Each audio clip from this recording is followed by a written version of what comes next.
અમદાવાદમાં 7 ડે સ્કૂલમાં વધુ એક વિવાદ સામે આવ્યો છે। સ્કૂલે આવતા વિદ્યાર્થીઓ નથી પહેરતા હેલ્મેટ। જી હા, શાળાના પ્રવેશ ગેટ પર જ બોર્ડ લગાવવામાં આવ્યો છે। બોર્ડમાં નો હેલ્મેટ નો એન્ટ્રીનો ઉલ્લેખ કરવામાં આવ્યો છે। વિદ્યાર્થીઓ નિયમ ભંગ કરતા બોર્ડ જાણે શોભાના ગાંઠિયા સમાન બની ગયું છે। હેલ્મેટ વગર આવતા વિદ્યાર્થીઓ સાથે Z24 કલાકે વાતચીત કરી પ્રશ્ન પૂછતા વિદ્યાર્થીઓ કેમેરા સમક્ષ ગોળ ગોળ જવાબ આપતા જોવા મળ્યા। મહત્વનું છે કે 7 ડે સ્કૂલનો વહીવટ હાલ સરકાર હસ્તગત છે, ત્યારે હેલ્મેટ પહેર્યા વગર જ સ્કૂલે આવતા વિદ્યાર્થીઓ સામે ડીઈઓ કેવી કાર્યવાહી કરશે તે પણ એક સવાલ ઉઠી રહ્યો છે।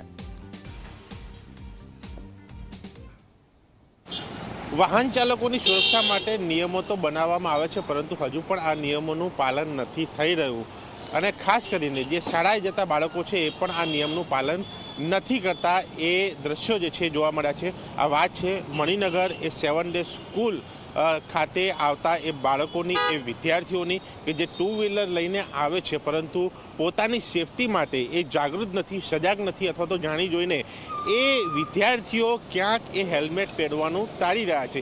એ દ્રશ્યો એ આ શાળા ઉપર જે છે એ જોવા મળ્યા છે, જ્યાં 2 વ્હીલર ઉપર આવતા એ બાળકો એ વિદ્યાર્થીઓ જે છે અહીંયા હેલ્મેટ વગર એ શાળાએ પહોંચતા જે છે એ જોવા મળ્યા છે। એવા કેટલાક અહીંયા બાળકો જે છે તેમની સાથે આપણે વાત કરીશું। એ દ્રશ્યો પણ આપણે બતાવી રહ્યો છું એ બાળકોના એ વિદ્યાર્થીનીઓના।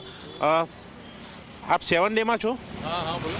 7 ડેમાં ઓકે, વ્હીકલ લઈને આવો છો, કેવું સેફટી કેવી? બરાબર સેફટી છે, બરાબર છે, એકદમ લાયસન્સ ચેક થાય છે અને જેટલી વાર રોજે આવીએ તો રોજે ડિક્કી પણ ચેક થાય છે, હેલ્મેટ બી ચેક થાય છે। હેલ્મેટ ચેક થાય છે? હા, પણ લગભગ હું 10 મિનિટથી ઊભો છું, કોઈ હેલ્મેટ પહેરીને આવતું નથી। તમારું પણ હેલ્મેટ કદાચ નથી તો હું તો બહાર આવી અત્યારે ત્યારે કાઢ્યું। અમારા ફ્રેન્ડ્સ આવે છે પછી અમે અહીંયાથી ઘરે જવાના। આવ્યા ત્યારે પણ હેલ્મેટ નહોતું? હા, તો એટલે બહાર આવ્યા એટલે નહીં પહેર્યું, પછી અમે લોકો પહેરી લઈએ। રસ્તા ઉપર વ્હીકલ ચલાવો ત્યારે તો પહેરવું જ? ત્યારે તો પહેરીએ છે ને, પછી અમે અત્યારે દુપટ્ટો વગેરે બાંધીને પછી હેલ્મેટ પહેરીને પછી નીકળીશું। અહીંયા જોઈ શકાય છે કે બીજી વિદ્યાર્થીનીઓ એ પણ અહીંયા છે। આપનું હેલ્મેટ મેડમ?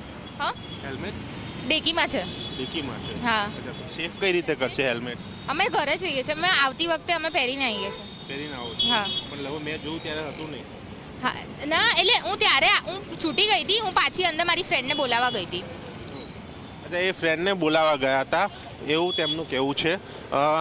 આપનું હેલ્મેટ?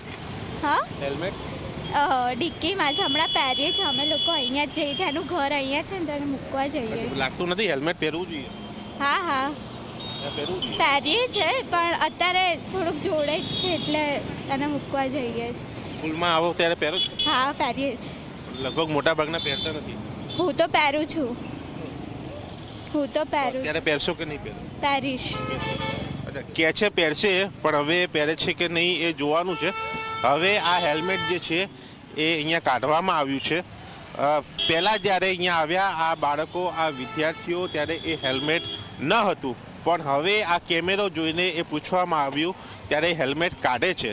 એટલે આ એક બાબત છે ન માત્ર આ 7 ડે સ્કૂલની, પરંતુ અમદાવાદમાં જ્યાં જ્યાં સ્કૂલો આવેલી છે, જ્યાં જ્યાં એ બાળકો એ શાળાએ 2 વ્હીલર લઈને જાય છે, એ બાળકો એ નિયમનું પાલન નથી કરતા। એ સીધી રીતે આરટીઓના નિયમનો ભંગ અને સાથે પોતાની સેફટીને લઈને એ બાળકોમાં ક્યાંક એ જાગૃતતા નથી અથવા તો એ જાગૃતતા લાવવા માગતા નથી અથવા સેફટી ઈચ્છતા નથી। ત્યારે જોવાનું એ રહે છે કે આ મામલે ડીઈઓ શું એક્શન લે છે। કેવન અમે તુષાર શાહ સાથે દર્શન રાવલજી મીડિયા, અમદાવાદ।